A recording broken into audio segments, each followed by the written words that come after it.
What's up, heathens? How ya doing? I'm the Godless Engineer, and I analyze apologist claims to provide you with useful arguments and information so that you can stand up and use your voice. Today, we're going to be analyzing Mike Winger's sermon on nonbelievers.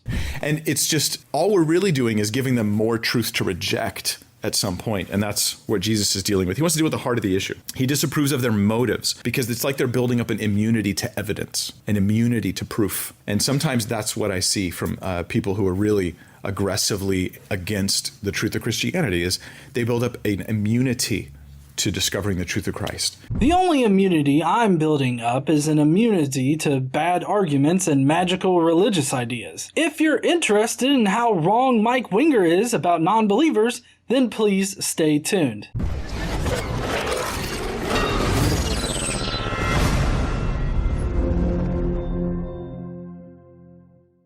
So Mike Winger has an hour-long sermon about why non-believers just simply won't accept the truth of Christianity. He starts out talking about the dangers of non-believers questioning the claims and validity of Christianity. This is about the danger of seeking to disprove Christianity. I really mean that. Now, I want to take this and have a nuanced view of this topic, but the danger basically in seeking to disprove Christianity is that you find what you want. People often just find what they want. Mike is basically mad with non-believers because they apply critical thought to what they believe, because that's exactly what he's described here. If you go looking to prove your hypothesis, then you're only going to find evidence that proves your hypothesis. Just because you find something that proves your hypothesis does not necessarily mean that your hypothesis is true. For instance, take gravity as Newton describes it. Now we call that a Newtonian description of physics. And it really only works on small scales for answering questions like, why do things fall down? Einstein's theories of how gravity works extends that description and changes gravity from a real force to a fictitious force that is produced by the warping of space-time. Einstein only investigated this because Newtonian physics wasn't able to describe everything in reality. So here, Mike talks about it being dangerous to try and disprove Christianity. But really, that's the only way you can know that it will stand up to scrutiny, which Christianity can't do. Since we can't rely on any particular evidence to prove our theories or hypotheses to be correct, the only way to know if your hypothesis is correct is by trying to find something that can disprove it. If you can find something to disprove it, then it definitely is not correct. Mike simply doesn't want you to apply any kind of critical thought to his religion, because in reality, critical thought destroys his religion. Now, I'm not talking here about people who have sincere questions and they're genuinely seeking. Like, I really am trying to find truth. What he really means is people that will immediately buy his answers without applying any kind of critical thought to those answers. Listen and believe mentality is a staple of apologists. And that's exactly what Mike wants you to do here. Just listen and believe his answer. I'm talking about a different person when you add on to that an element of, and man, I really don't want this thing to be true. That is a spiritually dangerous position. And we're going to talk about how Jesus responds to those who ultimately are pretending they want evidence. Maybe they even think they want evidence. They think it's real, that this is what they're seeking. Here, Mike is applying an unfounded motivation on those that question Christianity, but are not immediately convinced by the answer that he gives them. According to Mike, if you remain unconvinced by any explanation that he gives you, which is not something that you control, then it means that you don't want Christianity to be true, and you're just pretending to want evidence for it. Assuming intent or motivation is an asshole thing to do. It's not my fault that your tired, unconvincing arguments aren't good enough. Maybe you should try and get better arguments for your faith. Then I guess it really wouldn't be faith now, would it? But this is like a plague on the internet. I don't know if you've noticed, but I've done plenty of witnessing and sharing with people where when they ask tough questions and then they get what are good answers, not just pat answers, good answers to tough questions. And you realize they liked the question better than the answer. And so they just change the subject, right? When I get a questioner who gets a good answer and they're actually more bothered with an answer than they are with silence, that's when I'm like, okay, what's going on? They are good answers to you, Mike. That doesn't mean that they are actually good answers. You have got to come to grips with the fact that some people are just not as easily convinced as you are. Mike is reinforcing that unless somebody is immediately convinced by whatever explanation he gives them, then they simply just don't want an answer and are maliciously asking questions. This is a quick way to weed out people that don't adhere to the listen and believe mentality. They don't need people that are going to think critically about Christianity. At least, not too critically. Mike goes on to read from Mark about how Jesus is freestyling with the Pharisees. And the Pharisees are like, hold up, wait a minute. How do we know you're really the Messiah? And Jesus be like, no signs for you, bitch. Mike goes on to explain how the Pharisees have separated themselves from the Jewish general population. This makes a lot of sense theologically because the entire point of the New Testament is to overthrow the existing Jewish religion. So, of course, it would portray them as being out of touch with the Jewish community. Then he says this. And they seem to always come with animosity. They come to cause problems. They come to challenge him in some fashion or another, or to expose some error. In other words, they're not seekers. They show up occasionally and they show up adversarially when they're encountering Jesus. In Mark 3:6, it tells us that already we learn this, that they were plotting to destroy him with the Herodians. Like they're actually planning already to destroy Jesus. So when they ask these questions, what sign do you do to prove that you are who you say you are? This is not a question that's meant like, really, we like to see, we like to know. It's rather meant to challenge, to refute, or to push against Christ. It's combative. It's not actually testing Jesus. And that's key to understanding why Jesus has such an extreme response, why he's like, no sign for you. I mean, this is a really extreme response from Jesus, but it's extreme for a reason, and we can learn from it. He's setting up this story from Jesus to illustrate to his congregation that non-believers are already against Jesus and the truth of Christianity, just like the Pharisees are. Later in the sermon, he even directly says that this is what he's doing. Because it's stubborn unbelief. It's not about evidence here. Not about evidence. So I want to be careful here with Jesus' words. You see how applicable they are today? Who are the modern Pharisees? In some ways, it's atheism. In some ways, it's agnosticism. In some way, it's the, I don't know, but I'm always going to not know no matter how much evidence there is. That's unfortunately, in some cases, what it is. To Mike and other Christians of his mindset, atheist agnostics and, in general, non-believers are already set out against his religion. He's reinforcing this us versus them mentality that's inherent to Christianity. Mike does this by labeling anybody that's not immediately convinced by his explanations as having some kind of secret motive to denying it. This is just a disingenuous tactic. In this section, Mike also talks about how these questions are meant to challenge or refute Christ, and therefore are bad questions or only come from ill-intentioned people. This is meant to stop you from critically questioning Christianity. He seems to want you to immediately accept his answer as a good answer and either be convinced by it or at least get you to stop asking questions. Now he's going to go back to talking about how Jesus refuses to give a sign to the Pharisees for the fact that he's God. So let me try and clear the air from that, because this is not about everyone asking for proof. Show me Christianity is true. Ha, you fool! No sign for you, no evidence for you. That's not like a good pat response to people who are asking for evidence. That's not the right thing to do. Some people use this phrase from Jesus, no sign for you, to say that looking for signs is bad in and of itself. Like it's inherently bad to ask for evidence. But that's a little confusing, because then we have stories in the Bible where, like, Mary, she's like, how will I know? Right? And then she's given a sign, Zechariah, when he's like, how will I know? And they're like, you unbeliever, and he's struck dumb, right? He can't speak. So we have people asking the same questions, but with different hearts. and they're getting very different answers. In this section, Mike is directly saying that he's not talking about people that are immediately convinced or eventually convinced by the explanations that are given to him. And he reinforces that questions are a good thing, or that evidence is a good thing. But this is a very contradictory thing for him to say at this point in his sermon, because he wants you to question his religion, but he doesn't want you to critically question his religion. And if you're too critical of his religion, he just labels you as not wanting it to be true, or that you have some kind of malicious intent behind the questions that you're asking. As I said before, I don't control what convinces me. If your answer doesn't convince me, that's not a conscious decision on my part to remain unconvinced. There is no heart issue here at all. I think that evidence helps people. Lots of people have come to Christ through evidence, but lots of other people can see all that evidence and it doesn't make a lick of difference, because it's not just evidence that's the issue here. And that's what we're going to get at tonight. Evidence is not enough.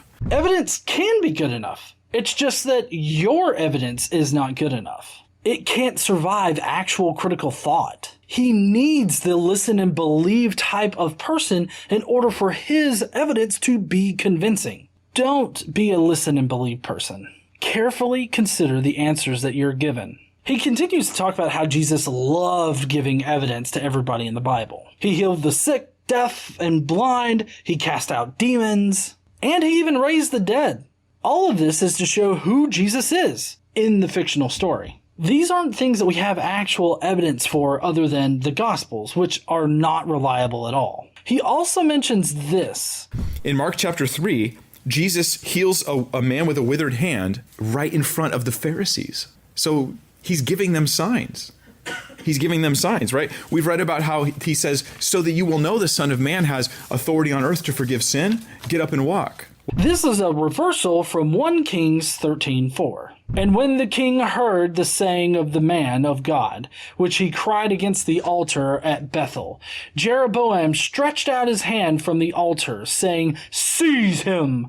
And his hand, which he stretched out against him, dried up, so that he could not draw it back to himself. This is a clear sign that this miracle, just like all the other miracles Jesus does, had a theological purpose behind it. And it is in fact not a matter of history. Now, Mike would say that I don't want this passage to be real. In reality, I just want actual evidence for the truth of your religion. The fact that this miracle was made up to specifically advance a theological message makes me wonder what else in your Gospels are made up to advance similar theological messages. There's another public miracle that Jesus did very recently in the Gospel of Mark, and that is he fed the multitudes. He fed the multitudes. He actually did it twice, right? And when he feeds the multitudes, obviously there's tons of witnesses of this great miracle that would tie directly into Jesus as the new Moses, So then this is like fulfilling the Pharisees' request before they ask of it. This is funny because these miracles were actually two versions of the same miracle originally. First of all, the spontaneous increase of food is a known miracle from the Old Testament. Elisha and Elijah both performed this same type of miracle. In Mark's version of the Old Testament miracles, Jesus feeds 5,000 people with a few loaves of bread and fish. A couple of chapters later, he's tasked with feeding 4,000 people. This is when the disciples say, "How can one feed these people with bread here in this desolate place?" It's like, dumb bitch. But you see, it doesn't stop there. The disciples do this twice in the same section. But after the second time, Jesus justifiably replies with, Dumb bitch. The point is that these miracles are just copy and pasted from the Old Testament into the New Testament with some details and names changed. This is theology. This is not history. While Mike is currently talking about the Pharisees in this section, he definitely believes these miracles of Jesus to be evidence of his divine godhood. Continuing in Mike's sermon, Jesus basically says, "Believe me, I'm very God," to the Pharisees. But on our human side, how do we know, right? Like anyone can say that. So how do we know that Jesus is who he says he is? So he's doing these works. And so he even meets us there and says, if you don't believe me just on his own authority, believe because of the works. So he points to the works as evidence. Well, the problem is that those works, didn't actually happen and that they're only there to push a theological message. Anyone could and did say that they were God. It takes extraordinary evidence to prove extraordinary claims. So John, it seems to me, has more reason to believe than most humans have. And he doubts, but it's sincere. And Jesus meets him right there. Gives him evidence, gives him reasons, all that stuff. So sincere doubt, evidence, let's give people help. They're confused, they're struggling, they're looking for help. Let's point to publicly accessible miracles as evidence of who Christ was, of, say, his death and resurrection, of fulfilled prophecy in the scriptures. Let's give people something to hold on to for those times where they're struggling, right? That's a good thing. I think that's a Jesus thing. I think Jesus did apologetics right there in Luke chapter 7. Mike thinks that fictional claims from his theological book should be enough to convince anybody of Jesus' God status. And if you're not immediately, or at least eventually convinced by this evidence, which actually isn't evidence, then you just don't want it to be true or don't want to believe. It's a heart issue for him. I think the real issue here is that Mike is convinced by magical things a little too easily. And they're rejecting him for things that have nothing to do with those reasons. It's not just fear, it's not just doubt, it's not just I'm struggling. It's rather a will to reject the truth of God, a choice to reject God's truth. It's a spiritually dangerous thing. Here, Mike continues reinforcing the idea that any critical consideration of the evidence that he presents is just a willful rejection of God. As a rule, natural explanations are always going to supersede supernatural explanations in explanatory power. The natural explanation of all of Jesus' miracles being copy-pasted from the Old Testament is far more likely than them actually happening in reality. This is not a willful rejection of your God. It's called critical thought. He begins to lament over the people in his comments section when he says this. How is it that you're asking? And a lot of times I'm thinking they did watch the video and it just doesn't click. Like there's a brain block keeping things from clicking. So in a video I have where I'm dealing with some atheist propaganda type stuff, and I explain, how history works, how historians treat topics and issues, and I have quotes from a historian to refute some typical atheist comments about history, showing that this is not how history works. And the comments are like, Mike, you still don't get it. And I'm like, okay, I don't really know what to tell you. I don't know what to say at that point.